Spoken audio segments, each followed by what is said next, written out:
It's a parasite that we're seeing more and more of. In the last year, 18 months, we've seen a significant increase in cases. But if you look at it over the last 3 or 4 years, prior to that we'd hardly see any cases. And it's a parasite that they pick up from slugs and snails, and it gets into the system and causes all sorts of problems. And the challenge with lungworm, and the reason it's such a problem, is it presents in so many different ways. You can get dogs who present with bleeding problems. You can see dogs who get classical signs, which is coughing up blood. And you can get some dogs presenting with neurological signs, seizures and fitting and that sort of problem, again because of bleeding in the brain.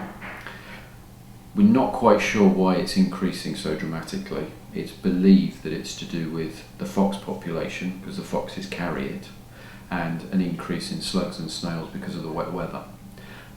Used to be a big problem in the southwest, and it's spread geographically across this part of the world. And it's the only worm that really causes serious illness in animals. Roundworm, tapeworm, if they're very heavily infested, can make them ill. But lungworm, they only need a very low level of infestation and it can be fatal. So it's a big problem. There's one product on the market which you can apply, and that's the only one that prevents infestation. There are other products you can use to treat it, but they won't actually stop the animal picking it up, basically. And it's only dogs that are a problem. It's not a problem in cats.